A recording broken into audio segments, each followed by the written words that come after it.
Shalom, selamat pagi sahabat GSS yang diberkati oleh Tuhan Yesus Kristus. Mari siapkan hati kita untuk memberi yang terbaik bagi Tuhan. Selamat pagi Bapa, selamat pagi Yesus, selamat pagi Roh Kudus. Kami mau memuji Engkau pada pagi hari ini dengan ucapan syukur. Terima kasih Tuhan. Terima kasih.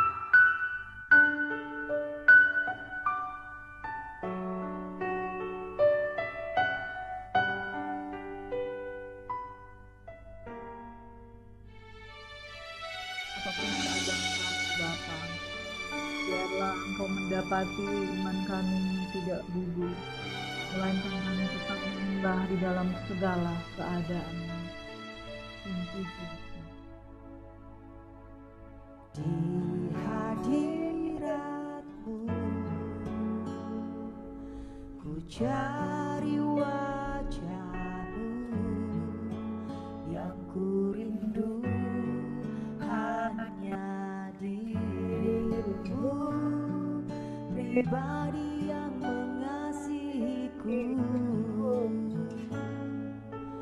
Bukan berkat-Mu,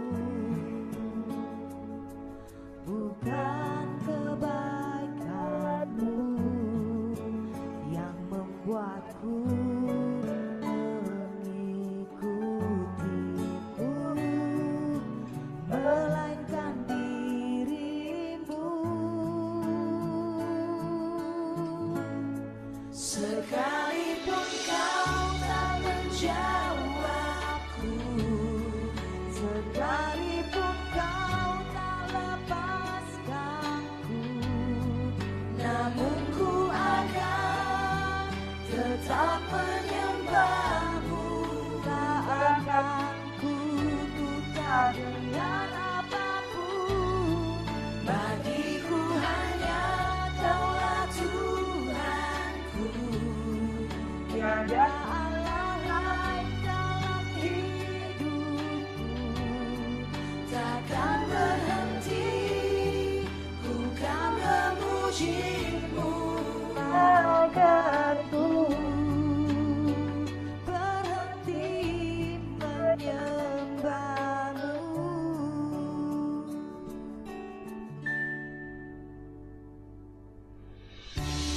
Di hadirat-Mu ku cari wajah-Mu, yang ku rindu hanya diri-Mu, pribadi yang mengasihiku. Bukan berkat-Mu, bukan kebaikan-Mu yang membuatku mengikuti-Mu, melainkan diri-Mu.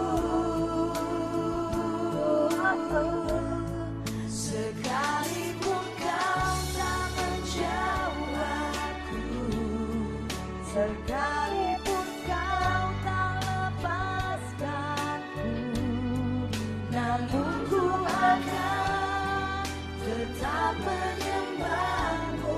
Tak akan ku tukar dengan apapun. Bagiku hanya Kaulah Tuhanku, tiada Allah lain dalam hidupku. Takkan berhenti ku kan memuji-Mu, tak akan ku berhenti menyembah-Mu.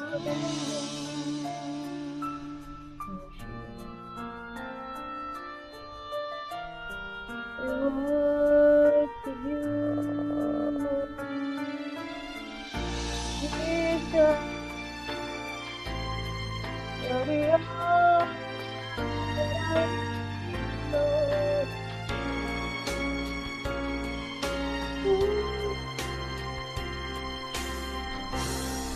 Sekalipun Kau tak menjawabku, sekalipun Kau tak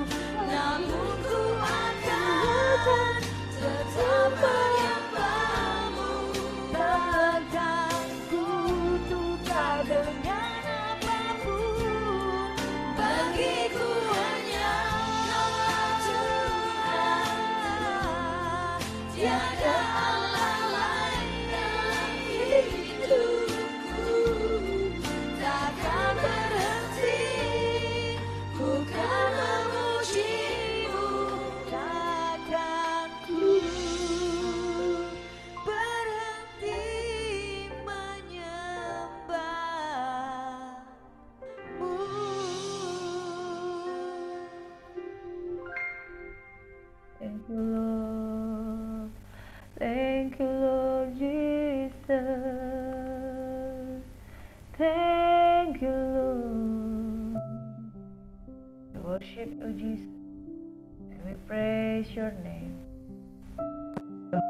The holy places, Lord, we thank you, and we receive the power, your glory. Terima kasih, Tuhan. Ada kuasa yang turut mengalir dalam kehidupan kami, sebab Engkau dalam kami dan kami di dalam Engkau. Engkau turut bekerja dalam segala hal untuk datangkan kebaikan. Dalam iman kami percaya, kami terima berkat. Ya,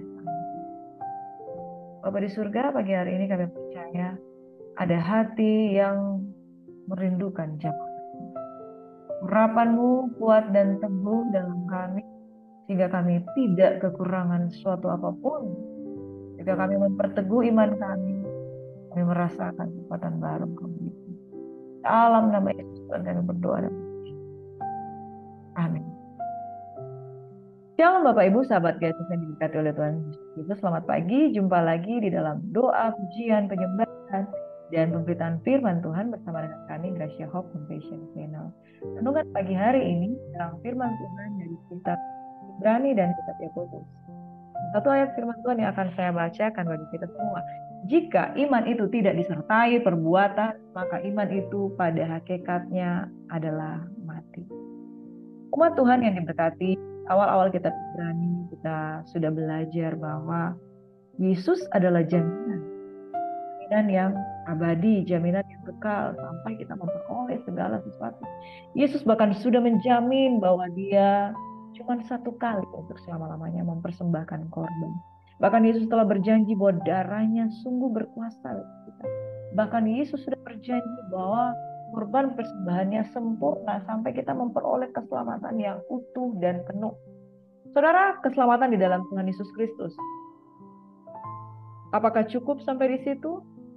Ternyata, saudara, di dalam level iman yang lebih baik, iman bukan sekedar percaya, tetapi iman adalah menerima kuasa.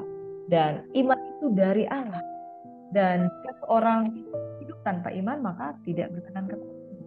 Iman itu merupakan sebuah unsur yang berasal dari Tuhan, oleh Tuhan, dan untuk kemuliaan Tuhan.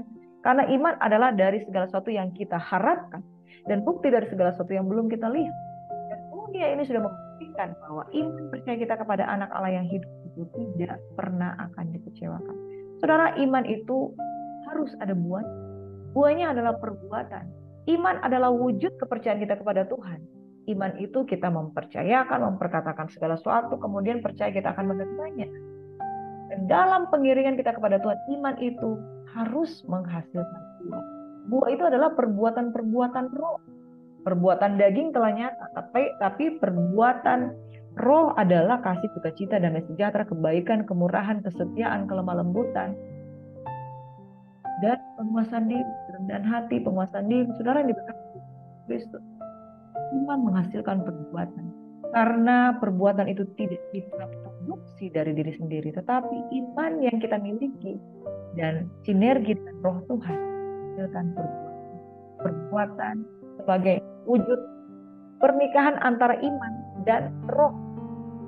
Roh Kudus menghasilkan buah roh di dalam kehidupan kita. Ketika kita percaya dengan iman, kita acting, kita action. Nah, kemudian action itu bukan sekedar action plan, tetapi action yang betul-betul menghasilkan buah. Saudara, jika iman tidak disertai dengan perbuatan, maka iman itu adalah hakikatnya adalah. Amin. Saudara punya kendaraan, mobil mewah, saudara ya, diberikan kunci mobil BMW seri terbaru, saudara. Diberikan kunci, diberikan BPKB, bahkan diberikan garasi sekaligus bonus dengan garasi, diberikan manual book. Saudara, mobilnya bagus, warna merah, darah, merona. Saudara, diberikan kunci semuanya. Tapi begitu mau dipegang kuncinya, dia tidak jalan.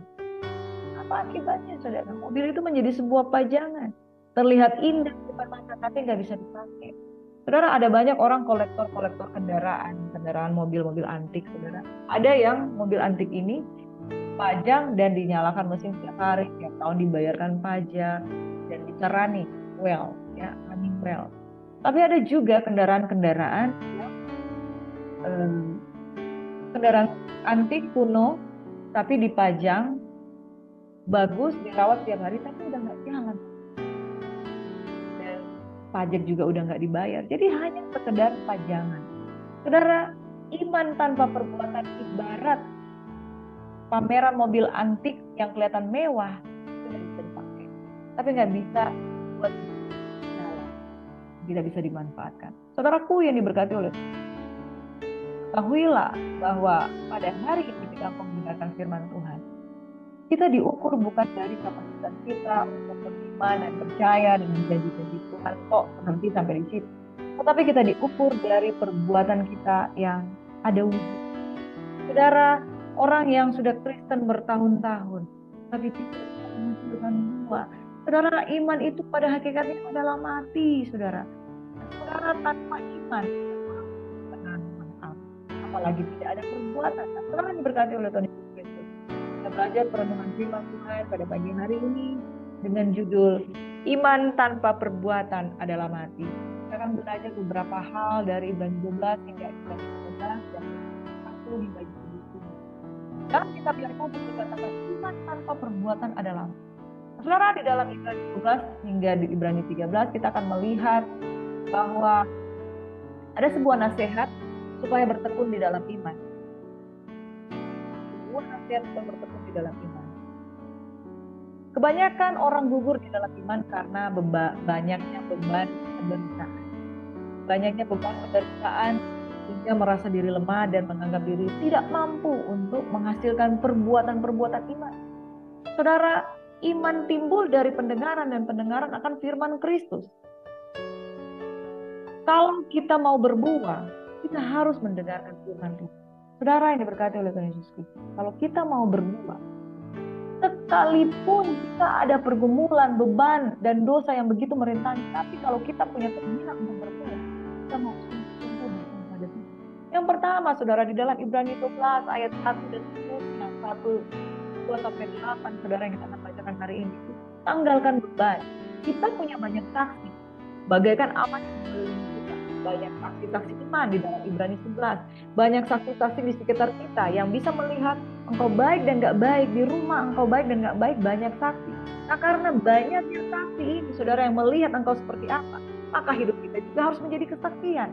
Kalau engkau tidak menjadi kesaksian di rumah, di gereja, engkau seorang yang hebat, luar biasa, punya pengalaman iman yang dahsyat. Tapi di rumah ada saksi yang melihat kamu tuh gak benar, saudara, maka mereka akan menuduh kita, menuding kita, sehingga kita sendiri merasa tidak.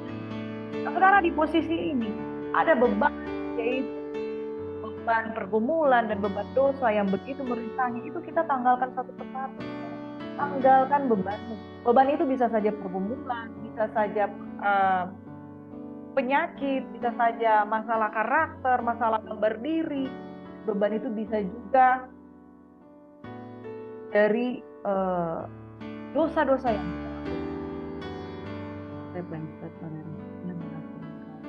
mungkin aku berkata, aduh Ibu Kris ini kalau bawa khotbahnya itu terlalu menekan, terlalu banyak aturan itu kan bukan Taurat, ini kan kebenaran firman Tuhan. Mau ya damai sejahtera sedikit lah, saudara. Makanya kita ketika mendengarkan firman Tuhan diawali dengan doa ya, dan penyembahan, supaya hidup itu nggak berat.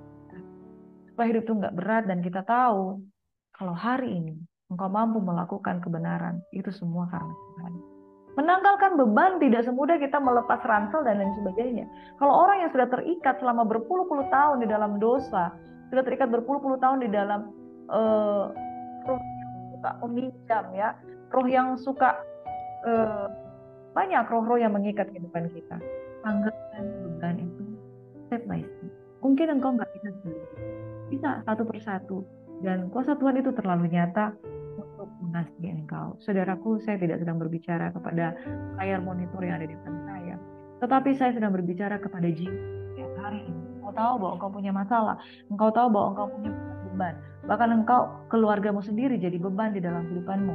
Ada orang-orang yang engkau tanggung di dalam kehidupanmu, di dalam berkeluarga, keluargamu, engkau harus menafkahi adik-adikmu, engkau harus menafkahi keluargamu, engkau harus menafkahi istri, bahkan keluarga dari istri, atau suami dan keluarga dari suami. Saudaraku yang diberkati oleh Tuhan Yesus, tinggalkan segala beban.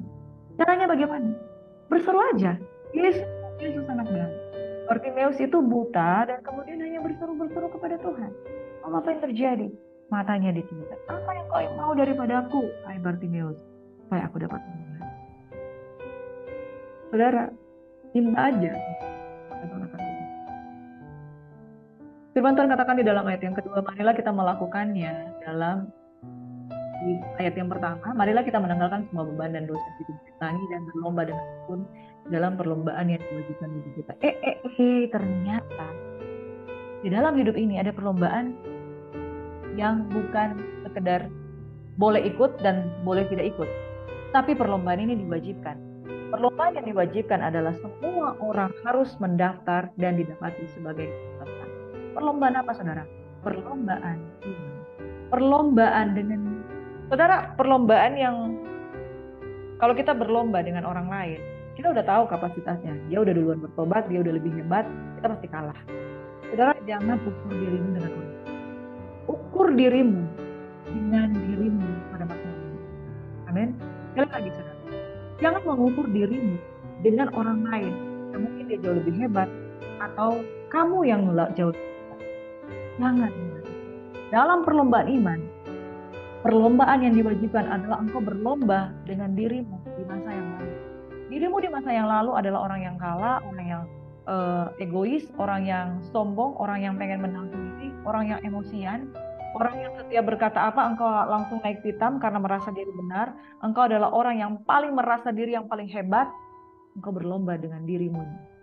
Engkau berlomba dengan dirimu yang selalu gagal di masa lalu untuk menghasilkan karakter yang baik.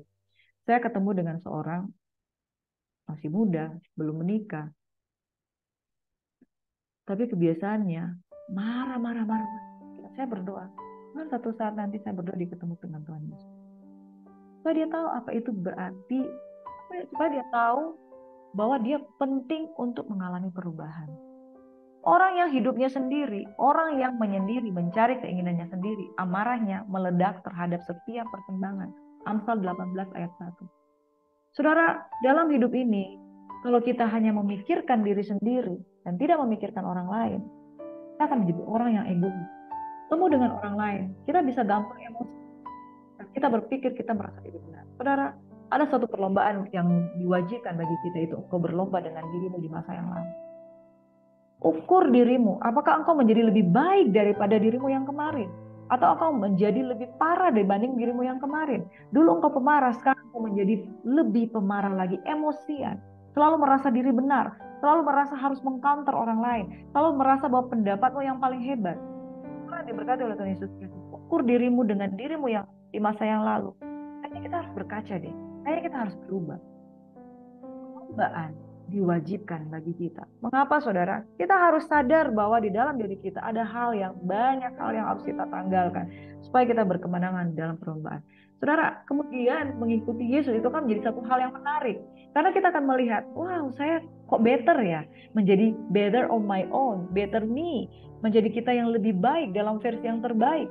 Saudara, sehingga firman Tuhan berkata bahwa biarlah manusia batinia kami semakin bertambah-tambah. Sekalipun manusia lahiriah kami semakin merosot, tetapi biarlah manusia batinia kami semakin bertambah-tambah indahnya, tambah-tambah luar biasa. Kadangkala, saudara, kalau orang udah di dalam, dulu dia kelihatan jelek sekali. Coba buka foto-foto kita SD, SMP, SMA. Kadang tuh amburadul bukan main, apalagi waktu foto-foto kuliah. Waktu-waktu dimana kita mulai mengenal dosa, itu mukanya pasti jelek banget, saudara. Jelek lahir batin, luar dalam tuh pasti jelek. Tapi makin kesini, ketika kita ada di dalam kemuliaan Tuhan, di dalam selubung yang semakin disingkapkan, saya percaya Anda akan menjadi orang yang jauh lebih baik daripada versimu di masa yang lalu. Saudara, mari ikut di dalam perlombaan yang diwajibkan dengan mata yang tertuju kepada Yesus.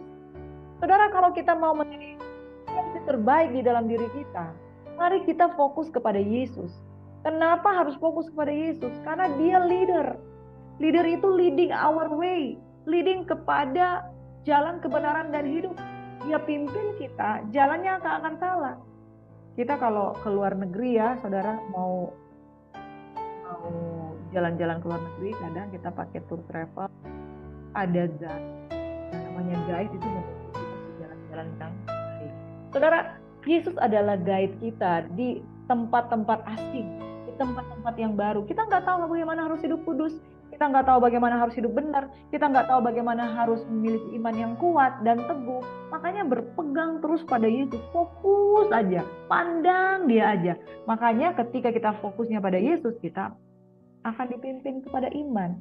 Kalau kita fokusnya kepada orang lain, kita pasti akan jatuh. Iman yang dibawa kepada kesempurnaan menjadi the best and the better version of you. Sehingga kita sanggup dan tekun untuk menanggung penderitaan. Karena aku yang Tuhan berkata di dalam ayat yang ketiga, ingatlah selalu akan Dia yang berkuasa yang berbeda. Jadi kalau kita fokus kepada Yesus, kita juga akan bisa menanggung bantahan hebat itu kepada diri kita dari orang-orang berdosa supaya jangan kamu menjadi lemah dan putus asa. Fokus kepada Yesus supaya kita belajar. Jangan belajar. Karena dia udah menderita. Dalam pergumulan kamu melawan dosa, belum sampai menyedihkan darah. Saudara, dalam pergumulan melawan dalam kehidupan kita belum menetes darah seperti korbankan di kayu salib oleh karena penghinaan dan pembantaian dari orang-orang Yahudi. Dan sudah lupakah kamu akan nasihat yang berbicara kepada kamu, hai anakku, jangan angkat diri. Jangan putus asa apabila engkau diperingatannya, karena Tuhan menghajar orang yang dikasihi. Akui kita sebagai anak. Jika kamu harus menanggung ganjaran, Allah memperlakukan kamu sebagai anak. Di manakah terdapat anak yang tidak dihajar oleh ayahnya? Tapi jikalau kamu bebas dari ganjaran yang harus diderita setiap orang, maka kamu bukanlah anak-anak, tapi anak-anak gampang. Saudaraku yang diberkati oleh Tuhan Yesus Kristus, definisi anak adalah dia punya bapak, punya ibu. Dan kemudian kategori anak adalah dia mau menerima pendidikan dari orang tua. Kategori anak dia mau menerima asupan, bukan saja diberi makan, dinafkahi, tapi mau dituntun di dalam kebenaran. Anak-anak gampang itu tidak akan dididik, tetapi anak-anak yang ditargetkan untuk menjadi anak panah di tangan pahlawan pasti dibentuk. Anak panah di tangan pahlawan itu pasti panahnya diraut sampai tajam, ujungnya dikasih besi. Ya dipikirkan sebaik-baiknya. Anak-anak yang terbaik pasti didikannya beda. Saudara, apa bedanya orang pegawai sipil dengan TNI? Pegawai sipil tidak dididik seperti orang TNI. Mereka dibentuk pagi-pagi benar, udah bangun, kemudian olahraga, kemudian dan lain sebagainya. Kemudian mereka belajar pasukan yang terlatih untuk tempat strategis untuk menang. Berbeda dengan orang-orang sipil, saudara. Mereka tidak dilatih untuk itu. Makanya stamina dari pejuang-pejuang, prajurit-prajurit TNI dan lain sebagainya itu jauh lebih hebat. Karena mereka dididik. Saudara berlatih oleh pelatihan diri kita sendiri supaya dari masalah oleh penderitaan kita bukan gampang, tetapi anak-anak yang amin. Saudaraku yang diberkati, mari kita buka di dalam Ibrani 12 selanjutnya dari ayat yang kita lanjutan dari yang tadi, dari ayat yang sebenarnya kita beroleh ganjaran dan mereka kita hormati. Kalau demikian, bukankah kita harus lebih taat kepada Bapa segala roh supaya kita boleh hidup?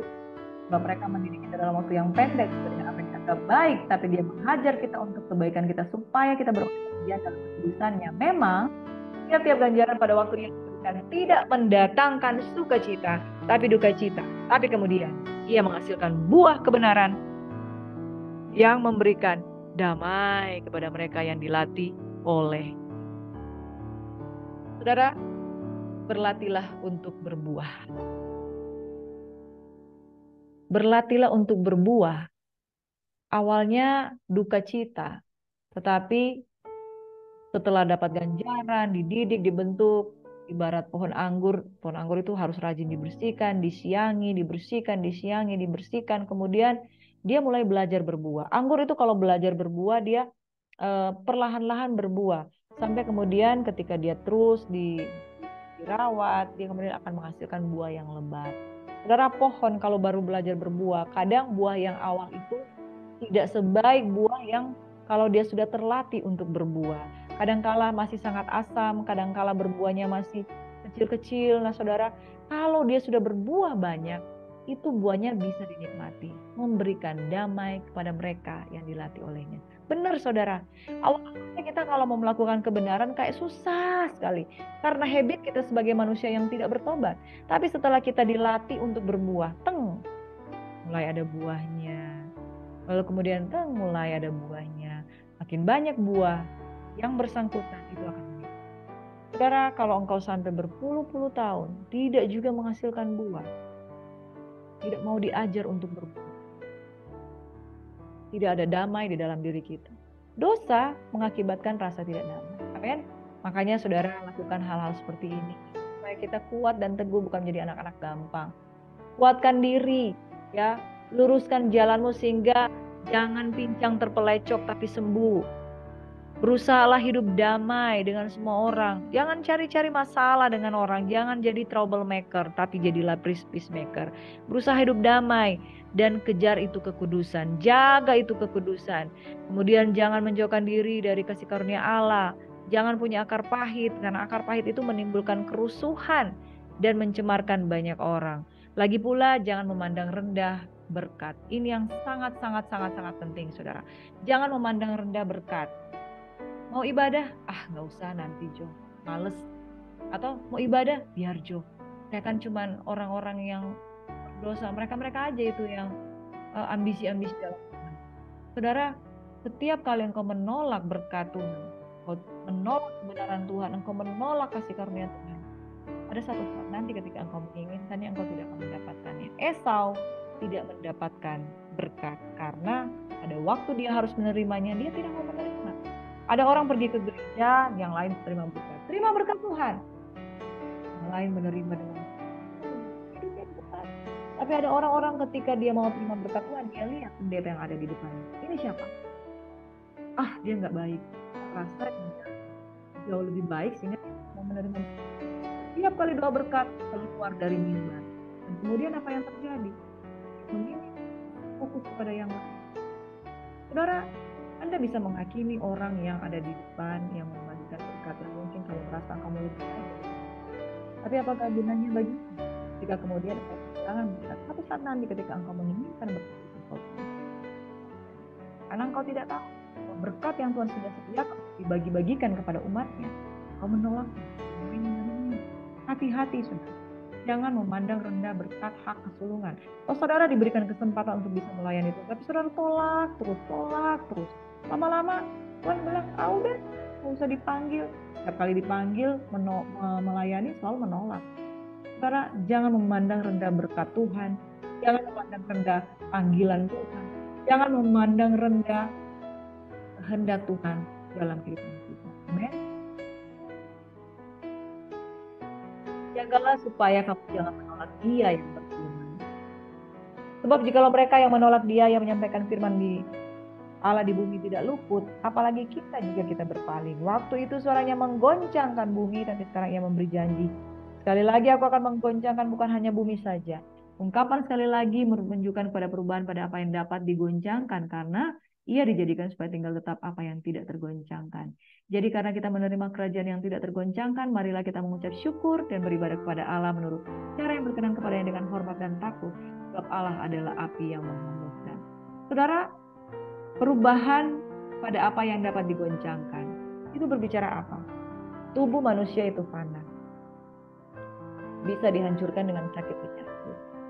Uang itu hal yang fana, harta itu adalah hal ekonomi, kondisi keamanan negeri ini semua hal yang fana. Itu gampang menghancurkan. Satu saat nanti apa yang kita miliki itu akan harus tidak tergoncangkan. Miliki iman, berbuah, tidak tergoncangkan. Apapun yang terjadi, iman yang dapat dibuktikan tidak tergoncang dalam keadaan apapun juga. Seperti Sadrak, Mesak, dan Abednego. Kau tidak menjawab aku, sekalipun kau tak lepaskanku, aku tidak akan goncang, aku tidak akan goyah, karena aku melekat pada Tuhan. Dan kalau aku dianiaya, aku pun pasti mati, dan aku pun mati, aku tahu aku masuk surga. Orang-orang yang memiliki iman yang tidak tergoncangkan, yang beribadah kepada Tuhan dengan mengucap syukur, dengan cara yang berkenan kepadanya, dengan hormat dan takut, dia tidak akan dihanguskan. Saudara diberkati oleh Tuhan Yesus. Latihlah dirimu beribadah. Latihlah dirimu berdekatan dengan Tuhan. Israel tidak melatih dirimu berdekatan dengan Tuhan. Mereka katakan kepada Musa, kamu saja yang bergaul dengan Tuhan. Karena mereka tidak melatih diri untuk beribadah, datang dekat kepada Tuhan. Setiap kali kalau mereka mau masuk untuk diperdamaikan dengan imam, kalau mereka berdosa itu karena tidak terbiasa berdamai dengan diri. Saudara, jadi karena kita menerima kerajaan yang tidak tergoncangkan, mari kita mengucap syukur dan beribadah kepada Allah menurut cara yang berkenan kepada hormat. Ibrani 13 ayat 5 berkata, karena Allah berfirman, aku sekali-kali tidak akan membiarkan engkau dan aku sekali-kali tidak akan meninggalkan. Saudara, mari kita masuk di dalam kitab Yakobus. Dalam Yakobus 1 juga berbicara tentang iman. Iman itu jangan goyah. Malah dikatakan sekali lagi tentang penderitaan. Lebih lagi, lebih dahsyat lagi firman Tuhan yang disampaikan di dalam kitab Yakobus, apalagi di dalam Yakobus 1 ayat 2 dan 3. Bayangkan saudara, Yakobus memerintahkan seperti ini. Anggaplah sebagai satu kebahagiaan apabila kamu jatuh dalam pencobaan. Saudara, jadi kalau kita jatuh dalam pencobaan, anggaplah sebagai satu kebahagiaan. Jadi coba ini, kami dalam kesehatan, sakit, anak kita sakit, berbeban berat. Sakit, udah berbeban berat, mama juga sakit, uang habis. Menderita nggak saudara? Di dalam penderitaan ini yang sementara kita alami, saya nggak tahu apa yang saudara sementara alami, tapi Tuhan berkata melalui firman-Nya kepada Rasul Yakobus, itu penderitaan kamu ini nih, anggap sebagai satu sukacita. Anggap sebagai satu kebahagiaan. Jadi kita mengubah mindset kita ketika kita di dalam masalah, katakan terima kasih Bapak. Itu mengubah rasa menderita itu dengan rasa syukur dan rasa bersukacita. Terima kasih Engkau masih izinkan aku di dalam ujian. Saudara, berbagai-bagai pencobaan. Saudara, anak saya ini sekarang kelas 1 baru aja. Sebelumnya dia ujian akhir. Seandainya anak saya yang sudah sekolah dari kelas 1 sampai kelas 6 SD, pada masa ujian, seandainya dia menolak untuk mengikuti ujian, apa yang terjadi? Saudara pasti akan ngamuk. Saya udah bayar dari kelas 1 sampai kelas 6. Kok anak saya nggak bisa ujian?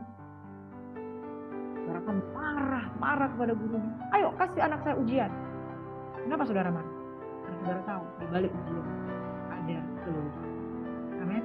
Di balik ujian, kalau dia menang, kalau dia berhasil mengisi soal-soal ujian, dia akan menang. Nah ini saudara, penderitaan itu adalah pencobaan, adalah ujian. Ujian terhadap imanmu itu menghasilkan ketekunan. Saudara yang dilatih dengan ujian tiap-tiap hari akan menjadi anak yang pintar. Makanya bukan anak-anak gampangan. Anak-anak pintar itu akan dilatih dengan ujian. Kelas 1, ujian. Kelas 2, ujian ya. Anak SD, ujian wisuda. Wah, mahkota tersedia bagi orang yang mau diuji. Mahkota tersedia bagi orang yang menghadapi pencobaan dan bersuka cita. Menganggap itu sebagai kebahagiaan. Menganggap itu artinya gini, kita tuh nggak happy, kita tuh nggak senang, kita tuh menderita, tapi kita anggap ini kebahagiaan. Dan biarkanlah ketekunan itu oleh buaya mata. Iman yang menghasilkan supaya kamu menjadi sempurna dan tidak kekurangan sesuatu apapun. Dan jika di antara kamu ada yang kekurangan hikmat, hendaklah ia meminta kepada Allah yang memberikan dengan murah hati, tidak membangkit-bangkit, maka hal itu akan diberikan kepadanya. Hendaklah ia memintanya dengan iman.